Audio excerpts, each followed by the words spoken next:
5, 4, 3, 2, 1, 0. When it comes to the Catholic Church, the Pope is in charge. Says who? That's what we're going to be talking about today on Ignition. Welcome to the show. I'm your host, Dr. Chris Bergwald, and we want to set your faith ablaze so that you might live the adventure that comes from a relationship with Jesus Christ. Before we get into the authority of the Pope, we want you to know that we love listener feedback. So if you've got questions about today's episode, if you have ideas for future episodes, please contact us. The easiest way to do so is by email, and the address is ignition@sfcatholic.org. Again, ignition@sfcatholic.org. I'm joined in studio once again by Renae Kranz. How you doing, Renae? I'm great. I feel like I just saw you. Some bad, like we just recorded last week's episode joke. Is that? Yes. Okay. Yeah. Well, you did just see me because I was sitting here just a second ago. Yeah. So. I always wonder what people think when they watch a couple episodes in the row or something. Right. They're like, they're wearing the exact same thing. clothes. Like, it's been a week. Well, we work for the church. There's just not a lot of money for wardrobe. Right. So we only it's have a couple of outfits. Yeah. Or we can only do laundry every so often. Right. So. No. So Ew. Renae, we've been talking about. Well, we have been talking about the Pope. This will be the third week where the Pope has come up and not Pope Francis necessarily in particular, just the papacy, Right. The office of the Pope, the Bishop of Rome. A couple weeks ago, we started off talking about infallibility in the Church in general. We included papal infallibility. Yeah, last week we answered the question. Well, so are popes always right? Right. Then. We attempted to answer that We question. attempted to answer the question. Hopefully we did. So if you didn't have a chance to go back and listen, not that you have to listen to episodes 491 and 492 on your favorite podcast app or YouTube, the Sioux Falls Diocese YouTube channel, SF Diocese. You can find those episodes. Again, you don't need, though, to have listened to those to make sense of what we're talking about today, which is basically, where does this authority come from? So the Catholic Church says that the Pope has universal jurisdiction over the church on earth. The Catholic Church just rule out some easy toss-ups. What do you do? I don't know where you're going. An easy softball. Yeah. Thanks, Bill. Okay, whatever. This does not. So Jesus Christ is God. Jesus Christ established the church. The church belongs to God. Right. Father, Son, and Holy Spirit. So when the Catholic Church says that the Pope is the leader of the church, just the caveats. On earth. Well, I mean, but Jesus is also leader of the church on earth. So that's where It's his so representative. Exactly. There, how about that? And we're going to be talking about that today. But I just want, right off the gate, in case folks are listening and maybe they've thought or heard that before, want to be clear when say the Pope has universal authority or jurisdiction. This is all not absolute. God has the absolute authority, but we do believe, and we'll argue whether there's good reasons to think, that God has delegated authority to the Pope, and frankly, to all the bishops. Right. We're going to get into that. So the Catholic Church says that the Pope, though, has, again, delegated authority over the church throughout the world, the universal church. This is obviously a sticking point for a lot of Christians, and it can be a sticking point for Catholics, too. Yeah. Who does he think he is? Or people who are maybe thinking about becoming Catholic. It can be a hurdle. Exactly. It can be a hurdle, can be an obstacle. So we want to do what we can to explain what the church teaches, but even more specifically, where we get this idea that the Pope has the sort of authority that we say he has. And the short answer is Jesus. Jesus said so. Jesus said so. Renae's favorite answer. Why do we do this? Because Jesus said so. So what we're going to be doing is looking in particular at some of the biblical evidence. And you can find, papacy, papal, P-A-P-A-C-Y, P-A-P-A-L, apologetics. So if you search for, Catholic Answers, of course, Catholic.com has all sorts of, but there are all sorts of books, articles, videos, podcasts being have been and are being produced all the time. So it's not like anything that we're going to say in this episode of Ignition is new. Right. But for those of you who maybe are listening right now, maybe it'll be new to you. But we Right. want you to know that this is just, the tip top of the iceberg. Yep. That is the church's teaching and people's explanation of the church's teaching about the basis for the Pope's authority. Yeah. And let me say from my own experience, it's actually good to hear this kind of stuff over and over because it helps you remember it Yep. when you need it, because sometimes you need it. Exactly. So we're going to just do a couple basics about what we see about Peter in the New Testament, and then we're going to focus on a few passages in particular. Sound good? Yep. Renae Kranz. Sounds great. So first of all, every time, I think we read in the Gospels that Jesus calls his apostles. So he's got his hundreds, thousands of disciples at a certain point. But early on, he called some of them to become his apostles. Right. And invariably, one of them is named first. You want to guess which one of them is named? I think it what might it could be Peter. It's Peter. Okay. So Or Simon is actually named first. Right. His birth name, his given name was Simon. Jesus is going to change that. We're going to see what that's all about today. But Simon is always named first. And sometimes even right now, I didn't look it up and I want to take time to find it. It's either Mark or Matthew say, and these are those who we called first Simon, who was called Peter, and then the others. But that first there is sort of redundant. Well, obviously he's first because he's the first one listed. So again, whether it's Mark or Matthew, I can't remember right now. But by saying first Simon, it's a hint, a strong hint, that Simon is first. He has some degree of preeminence. And we see this throughout the Gospels and throughout Acts of the Apostles. Time and time again, Peter is the spokesperson, the spokesman for the apostles. Time and time again, when Peter asks, "Hey, apostles," a question, or he says something to them, it's Simon who responds. Right. Whether he answers Jesus' question or replies to Jesus' statement. It's Simon, Peter, who responds. It's Simon in Acts of the Apostles who sort of leads the charge in replacing Judas. Right. We're going to look at that, hopefully, if we have time. It's Simon who is named more than any other apostle in Acts of the Apostles, and I think the Gospels as well. It's Simon. So a couple weeks ago, Renae, on Biblical Bites with Dr. B, as part of Catholic Views, it was the baptism of the Lord, the last day of the Christmas season, and the second reading was from Acts, I think, chapter 10. Okay. And it was about Cornelius. Oh, right. And you didn't know who Cornelius was. I did not. But do you remember what we talked about on that? Oh, asking you to remember something. What a foolish question. Silly Bergwald.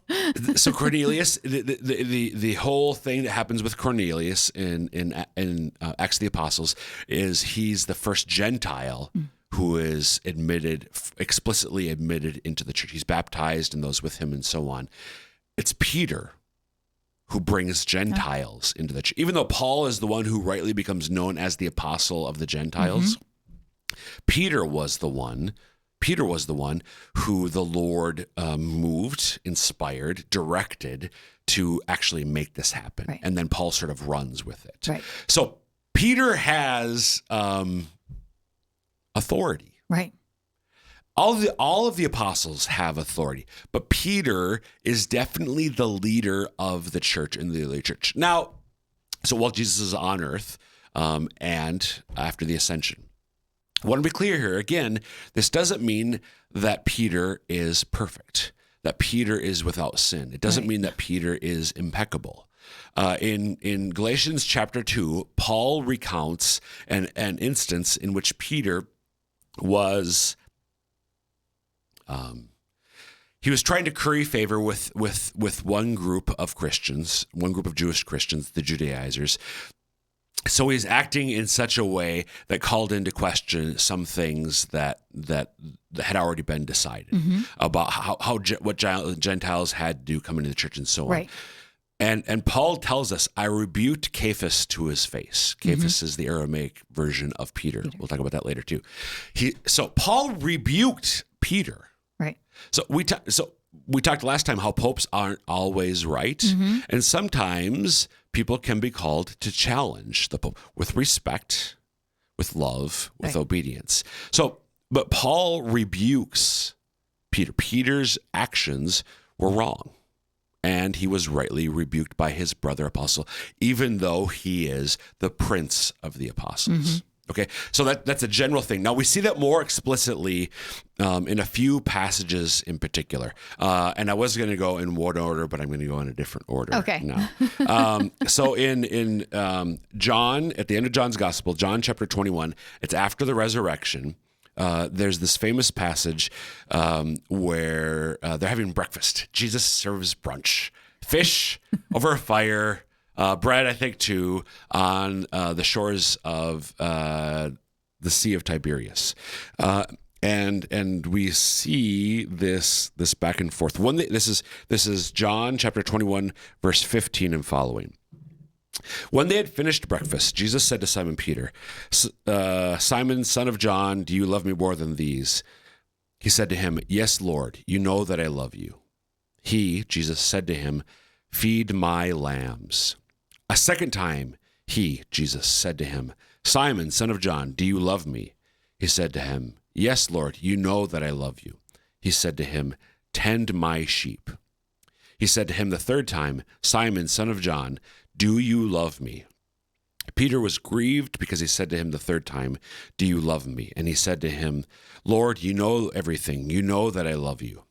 Jesus said to him, "Feed my sheep. Truly, truly, I say to you, when you were young, you fastened your own belt and walked where you would. But when you're old, you will stretch out your hands, and another will fasten your belt for you and carry you where you do not wish to go." He said this to show by what death he was to glorify God. And after this, he said to him, "Follow me." So I read the whole thing there. The end thing is a beautiful anticipation of how Peter would die, crucified. The historical indications are that Peter was crucified like Jesus was, but Peter asked to be crucified upside down. The accounts tell us because he was not worthy to be crucified. And because right side up isn't bad enough, apparently. Right. But what does Jesus say to Simon? Feed my lambs, tend my sheep, feed my sheep.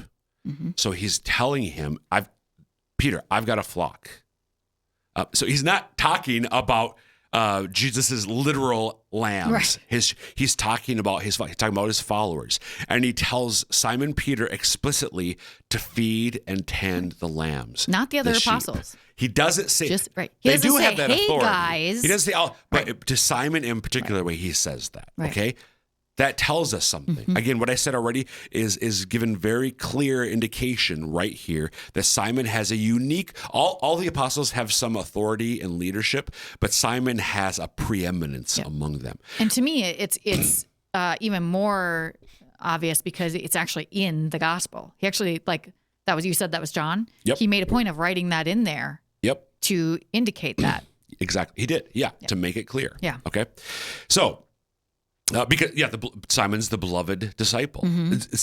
John is the beloved disciple. If anybody were at a human level Jesus' favorite, it probably would have been John. Right. But it's not John that Jesus said these words to. Right. And John tells us that in and his John gospel. could have made it himself. He wrote the thing. But he that would could have been wrong because that's not what happened. But you know what I'm saying? Yeah. If he wanted to do that, he could have. Right. But he knew that it was Peter. Yep. Exactly. Yeah.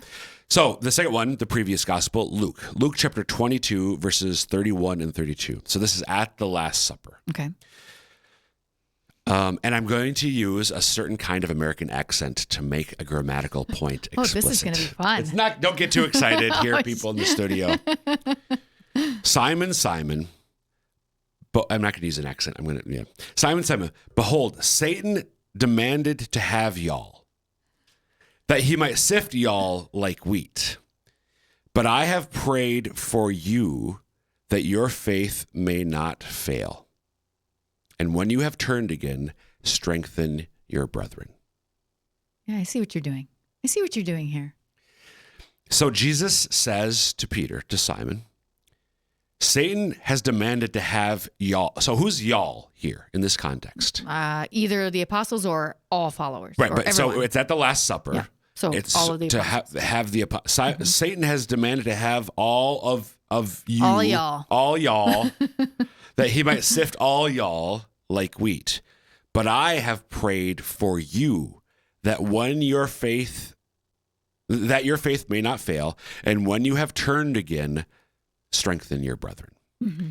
To Simon uniquely, Jesus says, strengthen your brethren. So when you have turned again, when you've repented, metanoia, conversion, because he's about to deny Jesus. He's hours away from denying Jesus. Right. But Jesus said, I have prayed for you, Simon, in the singular. Satan's demanded to have all y'all, but I've prayed for you that your faith may not fail. How do we know that's what it is? I'm going to play a little devil's advocate here. Because Luke, like all of the gospel writers, wrote in Greek. Okay. And in Greek, as in many modern languages, but not English, there's the way you say you plural is different from you singular. Okay. So, and that's why I use the y'all rather than the you. Because I know that a lot of people would ask that. Well, how do you know that? Yeah, because that's what the actual inspired text, the Greek text, which is the inspired text, tells us. Okay. So it wouldn't make sense in an English translation for the English translators to say all y'all or some very yins, as they say around Pittsburgh. But that's what it. So Jesus has prayed, and are Jesus' prayers heard or not? Come on. I'm pretty sure. That Simon's faith, he's going to sin horribly. He's going to deny Jesus. But his faith, Jesus prays, will not fail. So I think we have good confidence that Simon's faith will not fail, even though he's going to deny Jesus. And that he commands Simon, Peter, when you've turned, when you've repented, strengthen your brethren. You, Peter, have a particular job to strengthen your brethren. So he doesn't say that to all the apostles. Right. He says that to Simon Peter. You with me? I'm with you. Okay. So, folks, if you're just tuning in, you're listening to Ignition. I'm your host, Dr. Chris Bergwald, and visiting today with Renae Kranz about particularly the biblical basis for the authority of the popes. And we're focusing here on the authority of St. Peter in a particular way. At the very end, we're going to touch on, Peter to the popes. Yeah, then, right. Okay. So the big one, the last one, I saved the best for last. Matthew 16 in Matthew's Gospel, chapter 16, verses 13 and following. We talked about this, Renae, a few months ago in the context of being not afraid and not being on the defensive. Do you remember? Why do I keep? I don't know why you keep asking that. You remember things. I remember some things. But we didn't talk about this in the context of the authority of the Pope, but we want to today. So Jesus says to Simon Peter, this is Matthew 16, verse 13 and following. Now, when Jesus came into the district of Caesarea Philippi, he asked his disciples, who do men say that the Son of Man is? And they said, some say John the Baptist, others say Elijah, others Jeremiah, or one of the prophets. And he said to them, but who do you say that I am? And who do y'all say that I am? Simon Peter, surprise, surprise, replied, you are the Christ, the Messiah, the Son of the living God. And Jesus answered him, blessed are you, Simon Bar-Jonah, for flesh and blood has not revealed this to you, but my Father who is in heaven. And I tell you, you are Peter, and on this rock I will build my church, and the gates of Hades shall not prevail against it. I will give you the keys of the kingdom of heaven, and whatever you bind on earth shall be bound in heaven, and whatever you loose on earth shall be loosed in heaven. So, who do people say that I am? So Son of Man is the way that Jesus refers to himself. It's a hint at both his identity as Messiah and actually God, the subtle hint that he's God. And they said, well, some say you're John the Baptist, others Elijah, others Jeremiah, but who do you, my closest followers, my apostles, who do you say that I am? Simon Peter again replies, you are the Messiah, the Son of the living God. And Jesus answered him, blessed are you, Simon Bar-Jonah, Simon, son of John. Flesh and blood has not revealed this to you, but my Father who is in heaven. So this is an inspiration that was given to you by my Father in heaven, by the power of the Holy Spirit. You gave that answer through the inspiration of my Father. And I tell you, you are no longer Simon, you are Peter. And on this rock I will build my church, and the gates of Hades shall not prevail against it. Jesus changes Simon's name to, in Greek, again, the Matthew's gospel as well is written in Greek, Petros, English Peter. Aramaic, we see the Aramaic version of Simon's new name in John's gospel and in Acts and in Galatians, Cephas or Kepha. You are Peter. You are Kepha. You are Petros. And the word means rock. Right. And Caesarea Philippi is where there's this massive, we talked about this before, this massive stone cliff, or there's this massive cliff with a cave at the base of it. And the local rumor was that was the gate of hell, which is kind of what Jesus. So this massive rock face is there. So Jesus is a good storyteller, good backdrop for where he changes Simon's name to rock. So there is a paraphrase of the Bible that says, I tell you, you are rocky, and on this rock I will build my church. And my joke is, and Simon responded, yo. Another dad joke. Another bad dad joke. Bad biblical dad jokes or bad dad biblical jokes. He changes his name. In the Semitic culture, so including the Jewish culture, your name says a lot. It says who you are and what you're called to do. Right. So whenever a well-known example of the Old Testament is Abram to Abraham. When God changes somebody's name, it's a change somehow of identity and mission. Right. So Simon had been, this fisherman from Galilee, had been named Simon by his parents. Jesus of Nazareth changes Simon's name to Rock because he has a new identity and with it a new mission. Right. You are Peter, you are rock, and on this rock I will build my church. So Jesus is the cornerstone. We started off this episode. He is the authority. He is the foundation.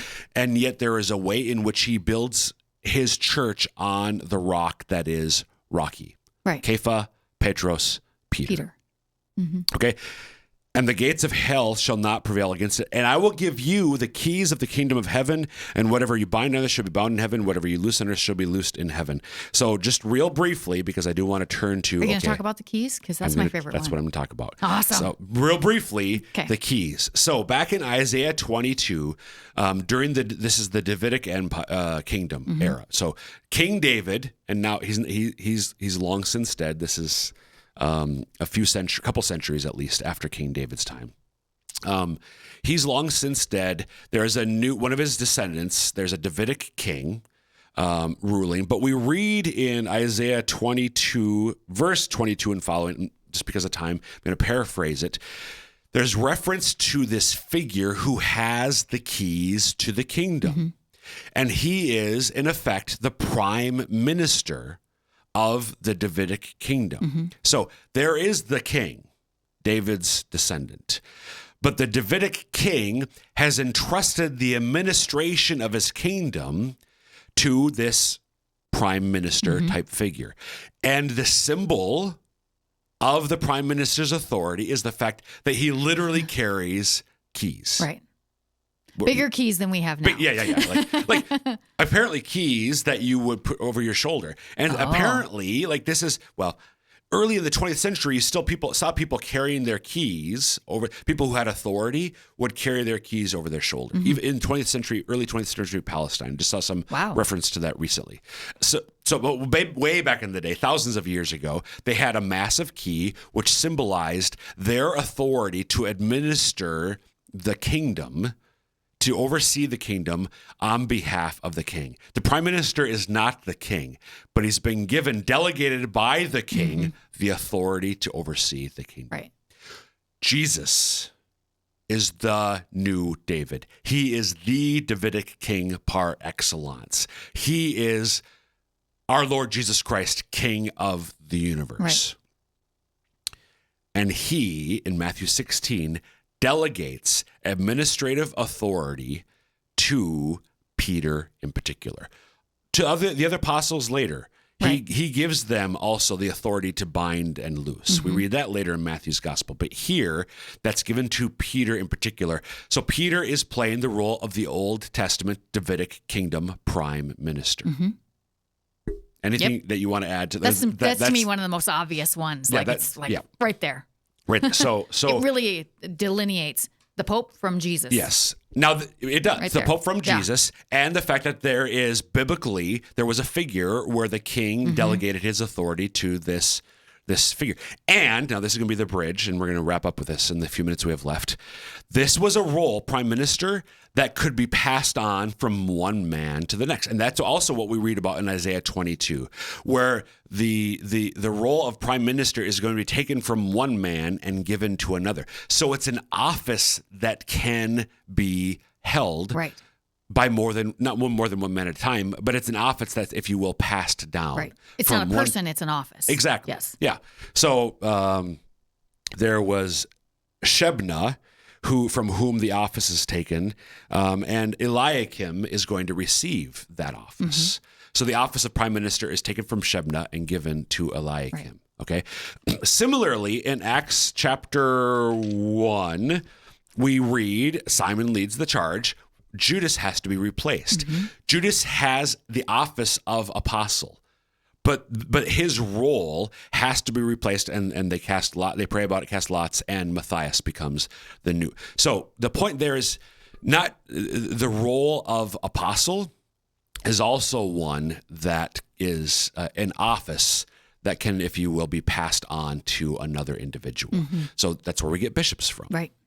But we also get that for the Pope, because the Pope is the Bishop of Rome. Right. So Peter, the minute we have left, clearly, this is the clear evidence, generally in the Gospels and Acts of the Apostles, the New Testament, particularly in John chapter 21, Luke 22, and Matthew 16, we see that Peter is given unique authority to administer Jesus' church, his kingdom on earth, just as the prime minister was given that authority by the Davidic king. Pope's not the king, but he's the king's prime minister. He acts on his behalf. And that role, biblically, of the prime minister to the king was one that could be passed on from one man to the other. And that's what we see in the early church as well. We didn't have time to get into that, but time and time again, we see how the office of the Bishop of Rome is the one that's passed down. And we see the Bishop of Rome, even in the first century, intervening in other churches, even established by Peter. Right. He has universal authority. Who says that? Going back to your answer very Jesus early on. says. Jesus says that. A lot more we could say about that. If you're interested, we could do another episode on that, but I think that gives a good basis. Renae. Yeah, I think it does. Great. Renae, thanks again for being here once again. You bet. Thank And you. folks, that will wrap up this episode. Again, if you have questions about this topic, ideas for a future topic, please email us, ignition@sfcatholic.org. And until next time, may God bless you.